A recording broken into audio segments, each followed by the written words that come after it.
Hello বন্ধুরা, আসসালামু আলাইকুম। তোমাদের জন্য নিয়ে আসলাম আরেকটি সুন্দর ড্রামা। সবাই মাইকিং করে বলছে এই বাঘিনীর সাথে কেউ কি লড়াই করতে পারবে, তাকে আমি 10 কোটি টাকা দেব। তারপরে এই ছেলেটি আসলো যে হ্যাঁ আমি পারবো, ওর সাথে লড়াই করতে আমি পারবো। পরে সবাই বলছে এই বাঘিনীটির সাথে কি তুমি পারবে, তুমি কি শিওর?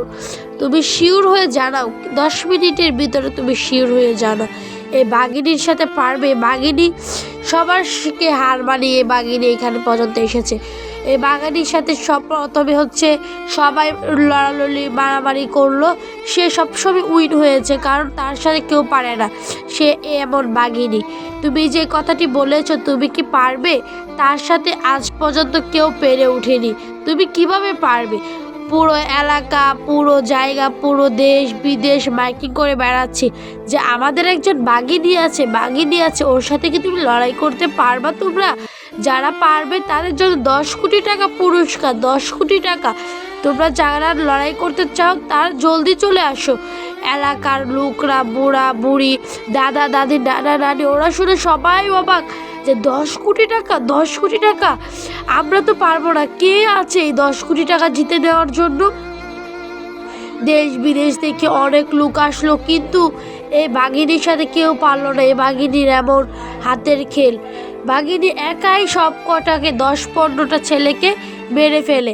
হঠাৎ করে একটা ছেলের বাবা অসুস্থ এবং মা অসুস্থ, সে বসে আছে, সে ভাবছে তার মা বাবাকে সুস্থ করতে প্রায় 5 কোটি থেকে 10 কোটি বা আরও বেশিও টাকা লাগতে পারে।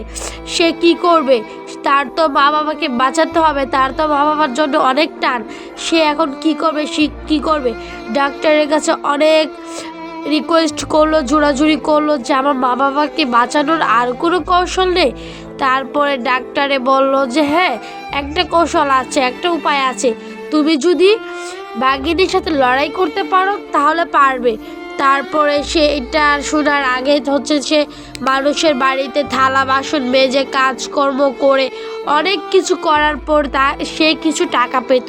সেই টাকা দিয়ে তার মা বাবার ওষুধ আনা হতো না। তাকে এই কথাটা বলার পরে হ্যাঁ, সে বলল হ্যাঁ আমি অবশ্যই পারবো, আমি আমার মা বাবাকে সুস্থ করার জন্যে আমি সব কিছুই করতে পারবো। এবং তার ডাক্তার সাহেব হচ্ছে সে তাকে অনেক অনুপ্রেরণা দিচ্ছিল যে তুমি ছোটোবেলায় তো অনেক পুরস্কার এনেছো, অনেক মেডেল, অনেক ট্রফি, অনেক কিছু এনেছো, অবশ্যই তুমি পারবে, তোমাকে পারতেই হবে।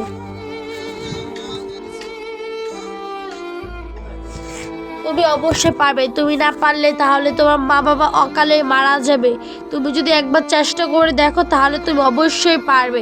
সে প্রথমে একজনের সাথে মারামারি করেছিল, সে এখানে ফেল হয়েছিল, সে মারামারি ভালো করে করতে পারেনি, সে দুর্বল হয়ে পড়েছিল। তখন সেটা তার ভাই ছিল, তো তার ভাই হচ্ছে মারা যায়। সে কবরের পাশে গিয়ে বসেছিল, তো তার মা আবার অসুস্থ হয়ে পড়ে। সেই দুঃখটা সুখটা তার মা সহ্য করতে পারেনি, তার মা আবার অসুস্থ হয়ে পড়ে, তার মা প্রায় মৃত্যুর সাথে লড়াই করছিল। সে কি করবে না করবে, নাম ছিল ছেলেটির মাহিম। মাহিম কি করবে না করবে মাহিম কিছুই বুঝে পাচ্ছিল না। মা অনেক কান্নাকাটি করছিল যে বাবা আমাকে ভুল বুঝিস না, তো ওদের সাথে অনেক খারাপ ভালো ব্যবহার করেছে, আমাকে মাফ করে দিস। তো এগুলা বলে অনেক কান্নাকাটি করলো। তারপরে সে হচ্ছে সেই ময়দানে চলে আসে, মারামারির ময়দানে, যে আমি পারবো, তুমি কি আমার সাথে পারবে? যদি পারো তাহলে আমার সাথে লড়াই করো। মাহিম বুদ্ধির জোরে সে অবশ্যই রাজি হয়ে গেল। সে গোলে সবার মাঝখানে, তাকে শুধু দেখা যাচ্ছে মাইকিং করা হচ্ছে এই ছেলেটি কি পারবে বাঘিনীর সাথে? এই ছেলেটি দেখতে রোগা পাতলা চিকন হ্যাংলা, এই ছেলেটি কিভাবে পারবে? কেউ পারেনি এই ছেলেটি মেয়েটির সাথে, বাঘিনীর সাথে। তারপরে আবার মাইকিং করছে যে কে কে পারবে, হাত তুলো। শুধু তার মাহিমের হাতেই ছিল হ্যাঁ আমি পারবো, আমাকে পারতে হবে, আমার নিজের ভিতরে আত্মবিশ্বাস আছে যে আমি পারবো।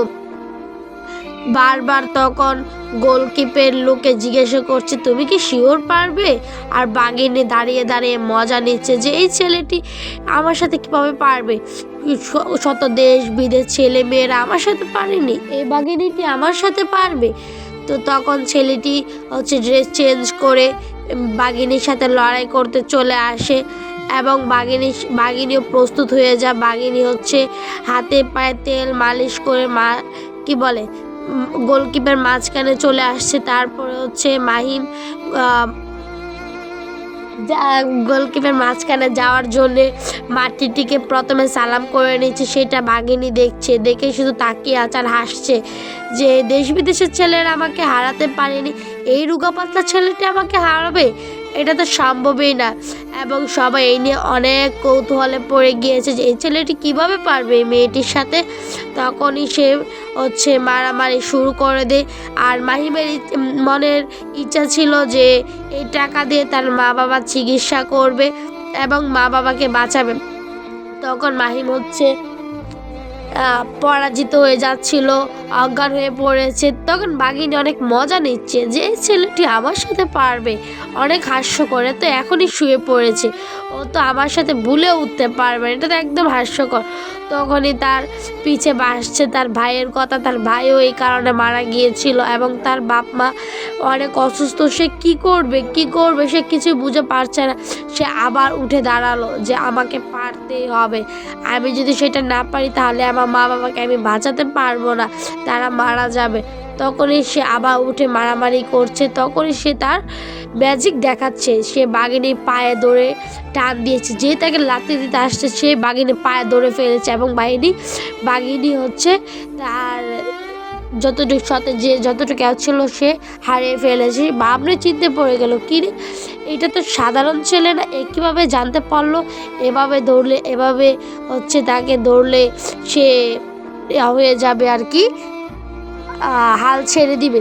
তখন বাঘিনী চিন্তায় পড়ে গেল, সে হাঁটু গেড়ে চিন্তা করছে আমি কি পারবো না, আমি কি 10 কোটি টাকা জিতে পারবো না, আমি দেশ বিদেশ থেকে লাখ কোটি টাকা জিতে এনেছি, আমি কি পিচ্ছি ছেলের কাছে হেরে যাব। সেটা বলে বাঘিনী আরও চেঁচাচেঁতি শুরু করে দিয়েছে।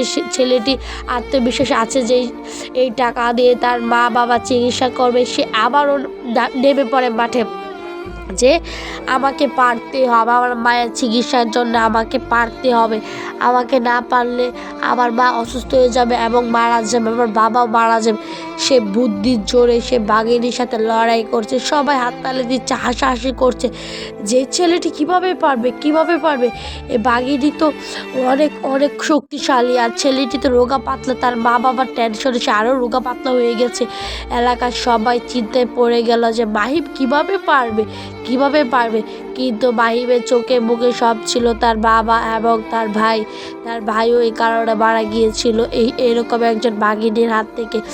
সে এগুলা ভাবছে আর অনেক কান্না করছে। মারামারির সময় সে তার কৌতূহলে দেখিয়ে দিয়েছে, সে তার ম্যাজিক দেখিয়ে দিয়েছে যে বাঘিনীর সাথে কিভাবে লড়াই করলে বাঘিনী হাল ছেড়ে দেবে। সে তার ভাইয়ের ম্যাজিকের কথা মনে পড়ে গেল যে আমার ভাই এভাবে প্র্যাকটিস করতে, এভাবে সে দেখতো, সে অনেক বলতো যে এভাবে করলে কি হয় না হয়, তো সে সেটাই অ্যাপ্লাই করছে। আর বাঘিনী সে বলছে এই ছেলেটা আমার সাথে পারবে না, সেখানে মাঠেই তার সাথে তর্কাতর্কি লেগে গিয়েছে যে তুই আমার সাথে পারবি, তোর মতো কত ছেলে আসলো আর গেল।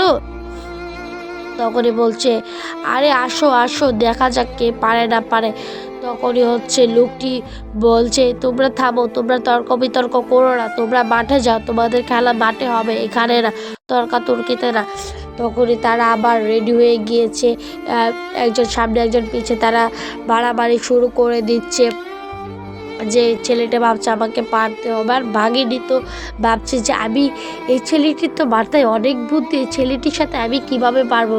আর ভাই ভাবছে যে আমি তো কোনো সময় বাড়াবাড়ি করিনি, বক্সিং এগুলো ফাইট করিনি, তাহলে আমি কিভাবে পারবো। আল্লাহ আমাকে শক্তি দাও, আমি যাতে আমার মা বাবার চিকিৎসার টাকা জোগাতে পারি। আল্লাহ আমাকে 10 কোটি টাকা না দিল, 1-2 কোটি টাকা দিলে আমার বাবা মার চিকিৎসা করতে পারবো। আল্লাহ তবু আমাকে শক্তি দাও। তখনই হচ্ছে আল্লাহ তার কথা মনে হয় কবুল করে নিয়েছিল এবং সে বাঘিনীর দিকে বারবার পরাজিত করছিল। তখনই বাঘিনীটি পড়ে যায় এবং পড়ে গিয়ে ভাবছিল এই ছেলেটি আমার সাথে কিভাবে পারছে, এটা কিভাবে সম্ভব। তো মাহিম হচ্ছে তার বুদ্ধির জোর কাটিয়ে হচ্ছে হাত পা হচ্ছে তার পিঠের উপরে রেখে তাকে অনেক মারামারি করছিল। এখানে অনেক মারামারি হচ্ছিল। বাঘিনীর চোখে মুখে একবারে পানি চলে আসছিল। এলাকার মানুষ অনেক কৌতূহলী ছিল যে এই ছেলেটি কিভাবে পারছে। তখনই বাঘিনী দেখিয়ে ফেলছে যে আমাকে 10 কোটি টাকা জিততে হবে। বাঘিনীর মাথায় ছিল টাকার টেনশন, আর মাহিমের মাথায় ছিল বাবা মার চিকিৎসার টাকা। তো মাহিম আবারও পরাজিত হয়ে গিয়েছে। মাহিম আবার কান্না করছে, আবার ওইসব ভাবছে যে ও যদি পরাজিত হয়ে যায় তারও চিকিৎসার টাকা কই পাবে, বাবা মার চিকিৎসার টাকা কই পাবে। সে বারবার এগুলো ভাবছে আর উঠে উঠে দাঁড়াচ্ছে যে আমাকে পারতে হবে, আমি না পারলে হবে না। তো এই কারণে আবার হচ্ছে তাদের দেখা যাচ্ছে যে তর্ক বিতর্ক করছে। তারা মাঠে একজন আরেকজনের সাথে কথা বলছে যে তুই আমার সাথে পারবি, আর মাহিম বলছে আমার সাথে তুমি পেরে তো দেখো পারো কিনা। মাহিম যত চেষ্টা করছে তার শরীরকে বাঁচিয়ে রাখার চেষ্টা করছে যাতে তাকে একটু আঘাত করতে না পারে। মাহিম গোলের হচ্ছে একটা গোল দাগ দিয়েছিল, সেটার বাইরে চলে আসছে। বলে মাহিম তুমি যদি এটা বাইরে চলে যাও তাহলে তো কিন্তু তোমাকে আউট করে দেওয়া হবে। মাহিম সেটা বলতেই অনেক চিন্তিত হয়ে পড়ে। সে সাথে সাথে গোলের ভিতরে চলে যায় এবং আবার মারামারি করে। মেয়ে মানুষের সাথে সে মারামারি করছে প্রথম, আর মেয়ে আর ছেলে না, সে প্রথমে হচ্ছে সে কারোর সাথে এভাবে মারামারি করছে। বাঘিনীর সাথে সেই মারামারি, সেই ফাইট হচ্ছে। তারপর বাঘিনী বলছে যে এই তুমি কিসের জন্য আমার সাথে এভাবে ফাইট করছো, তুমি কি আমাকে বলতে পারবে। তখন মাহিম বলছে যে তুমি কি জানো আমি তোমার জন্য সাথে কেন মারামারি করতে আসছি। আমি এসব কোনো সময় করিনি, আমার আম্মু আব্বু অনেক অসুস্থ, এই কারণে আমি টাকার জন্যে আমি হচ্ছে তোমার সাথে মারামারি করতে আসছি। তখনই বাঘিনী আর মারামারি করেনি, সে অপরাজিত হয়েছে এবং মাহিমকে জিতিয়ে দিয়েছে। চাইলে বাঘিনী জিততে পারতো, কিন্তু সেই কথা শুনে অনেক কান্না করে ফেললো। এই কারণে মাহিমকে জিতিয়ে দিল। সে টাকা পাওয়ার সাথে সাথে সে হচ্ছে মেডিকেলে ছুটে চলে যাচ্ছে যে আমি এখন আমার মা বাবার চিকিৎসা করাতে পারবো। সে 1 মিনিটও দেরি করেনি, টাকা নিয়ে হসপিটালে চলে যাচ্ছে। সে দৌড়াচ্ছে, সে মেডিকেলে পৌঁছালে তার মা বাবার চিকিৎসা হয়ে যাবে। তখন এই মুহূর্তে সে মেডিকেলের ভিতরে প্রবেশ করে ফেলে এবং সে তার মা বাবার টাকা হচ্ছে ডাক্তারকে দেয় যে এখন আমার মা বাবার চিকিৎসা করেন, এখন আমি অনেক টাকা নিয়ে আসছি, আরও টাকা লাগলে আমি দিতে পারবো, আপনারা যেভাবে পারেন আমার মায়ের চিকিৎসা করেন, যত টাকা লাগে এখন আমার কাছে অনেক টাকা আছে। তখনই হচ্ছে সে বসেছিল এবং তার ভাই মৃত আত্মাটা সে তার পাশে এসে বলছিল যে হ্যাঁ মা ঠিক হয়ে যাবে, আমি যেটা করতে পারিনি সেটা তুই করে দেখিয়েছিস। তখন সে বাইরে বসেছিল, ডাক্তার বলছে হ্যাঁ সাকসেসফুল, তোমার মা এখন সুস্থ আছে, তোমার মাকে তুমি দেখতে পারো।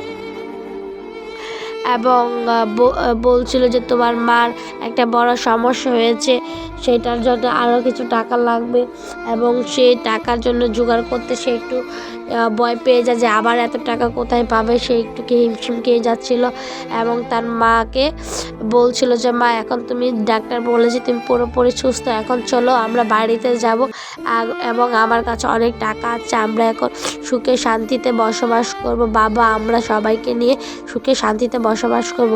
এবং তারপরে দেখা যাচ্ছে যে সে এইসব মারামারিতে এক্সপার্ট হয়ে যায়। সে মারামারি করতে এখন পছন্দ করে এবং যারা ছোট বাচ্চারা আছে তাদেরকেও মারামারি ফাইট শেখায়।